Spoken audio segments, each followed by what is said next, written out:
A paz do Senhor, professor, professora da Escola Bíblica Dominical. É muito, mas muito bom mesmo estar com você. Eu sou o presbítero Daniel Vitor, faço parte da equipe pedagógica do Capé de Franca e eu estou aqui para um breve comentário da lição número 8 da Revista dos Adolescentes. Essa revista que é do terceiro trimestre de 2020, que traz como tema a história da igreja para adolescentes. Na lição de número 8, nós vamos falar sobre um período muito importante da história da igreja. Nós vamos falar sobre a Reforma Protestante. Nós estudamos em lições anteriores que a igreja, com o tempo, ela foi perdendo a sua essência e deixou de seguir aquilo que Cristo havia ensinado e começou a seguir aquilo que os seus líderes ensinavam, chegando ao ponto de roubar, de perseguir pessoas que não aceitavam as ideias da igreja. Essas pessoas que não aceitavam, elas eram perseguidas, eram mortas pela igreja. Então a situação estava bastante caótica, a situação estava bastante triste. Nós vamos ver que as pessoas, eles iam na igreja simplesmente com medo do inferno, porque a igreja, ela implantava um terror tão grande que as pessoas tinham medo do inferno e por isso eles iam para a igreja, apenas com medo do inferno e com medo também de serem mortos. Então essa era a situação da igreja. E aí começaram a acontecer algumas tentativas de mudanças. Nós já comentamos também em lições anteriores que muitas pessoas se levantaram no decorrer do tempo, mas com pouca força, para que houvesse uma mudança na igreja. Mas no ano de 1175, nós vamos ver que um homem por nome de Pedro Valdo, ele era um homem muito rico, ele resolveu contratar 2 padres para que traduzissem parte da Bíblia para o francês. Então ele contratou esses padres para traduzir a Bíblia para o francês, e é importante lembrar que isso era um crime que poderia ser condenado à morte, era um crime condenado à morte se você fizesse a tradução da Bíblia, porque a Bíblia ela só poderia ser lida, só poderia ser trabalhada no latim. Mas Pedro Valdo ele vem e faz essa tradução para o francês.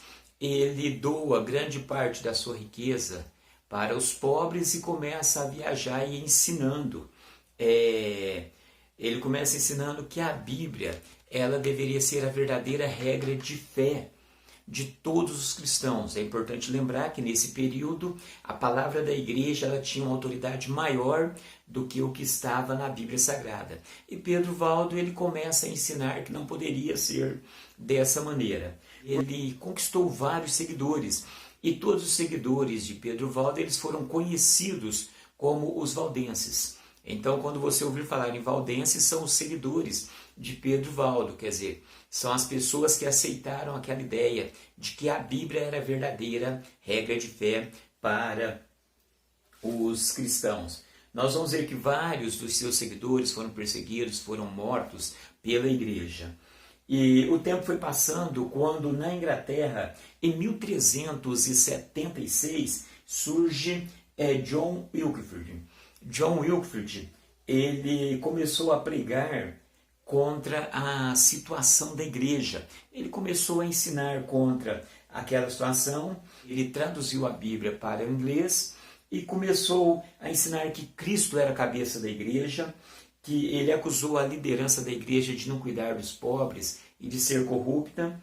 Ele fez várias acusações contra a igreja.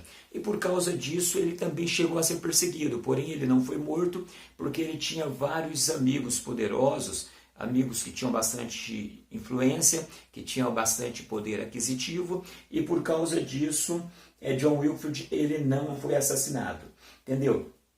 Ele acusou as lideranças de não cuidar dos pobres, fez várias acusações e também ele implantou a ideia de que a igreja, de que a Bíblia era o manual de fé para os cristãos, algo que a igreja ela não aceitava, porque primeiramente seria a palavra da igreja, isso é, a palavra da liderança da igreja, é que tinha o poder absoluto. A Bíblia ela entraria em segundo plano, ela deveria ser só no latim, como já dissemos, e só poderia ser lida pelo clero, quer dizer, só pela liderança. Quer dizer, qualquer outro membro não poderia fazer a leitura da Bíblia. John Wilford, ele faleceu em 1384, ele morreu. No entanto, seus ensinos eles permaneceram.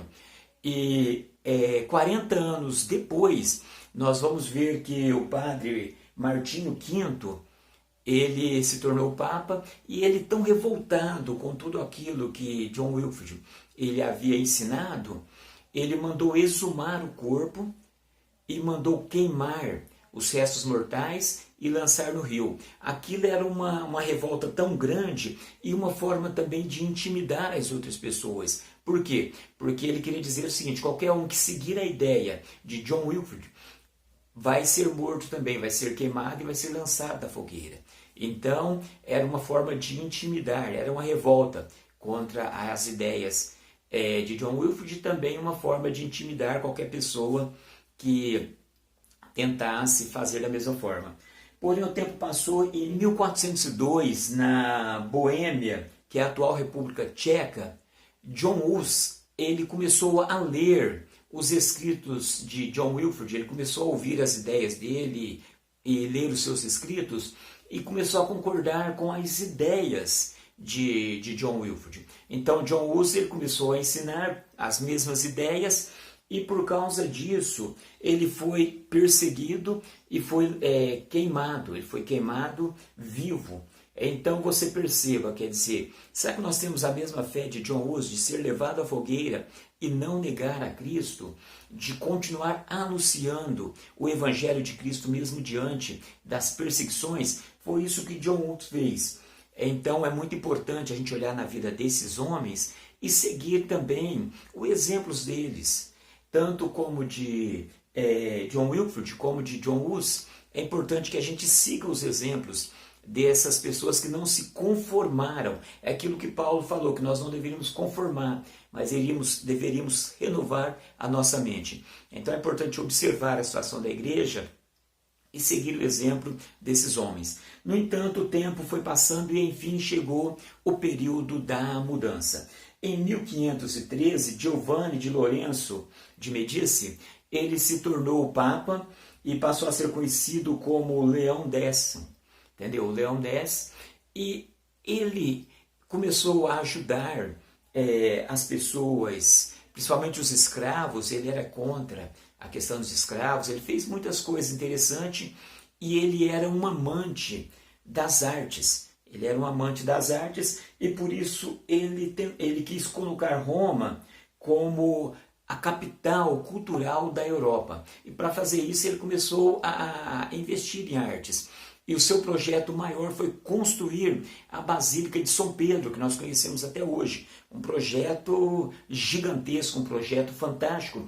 E para construir esse projeto, ele precisava de muito dinheiro. E a partir daí, ele investiu mais fundo ainda nas indulgências e em várias outras questões para que pudesse arrecadar dinheiro. Então ele começou a bater forte nessa área de arrecadação de dinheiro, chegando ao ponto desse comércio, essa situação, chegar até na Alemanha, onde morava um padre chamado Martinho Lutero. Martinho Lutero não concordou com essa ideia, ele foi totalmente contra essa ideia, e ele, ao ponto dele fazer um convite, porque para a gente entender a questão de Lutero, na próxima aula nós vamos falar um pouco mais, mas o que aconteceu? Lutero ele não concordou com aquelas ideias, com aquele comércio que estava chegando. Então nós vamos ver que no dia 31 de outubro de 1517, Lutero ele colocou na porta da igreja de Wittenberg, ele colocou 95 teses. O que era isso?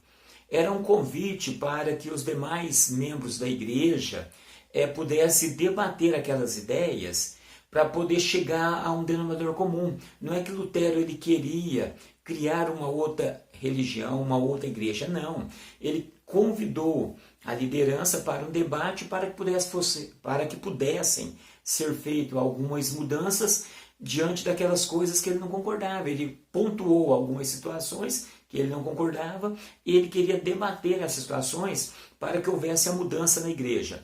No entanto, não foi aceito. Lutero foi perseguido, só não foi morto de alguns amigos, alguns príncipes o esconderam, e aqui é importante a gente compreender que esse fato dele ter sido escondido e tal, além de haver a proteção divina para que a mudança acontecesse, havia também ali uma questão política, porque aqueles príncipes eles não concordavam com algumas situações da igreja na questão política, e por isso eles também estavam contra a igreja. Então foram situações que aconteceram para que a mudança viesse a ocorrer. Mas essa situação não ficou dessa forma, veio a reação romana. Em 1545, com a Europa dividida, a Europa estava dividida entre protestantes e os católicos, então uma igreja resolveu fazer um concílio que durou 18 anos, isso mesmo, durante 18 anos debatendo quais seriam as mudanças que deveriam acontecer, as que não deveriam. Algumas coisas a igreja mudou, coisas básicas e muito simples, no entanto, na maioria das situações, a igreja não mudou. A igreja preferiu lançar a Contra-Reforma, que é algo que nós vamos também estudar mais à frente. E começou a perseguir mais ainda aqueles que aceitavam as ideias de Lutero.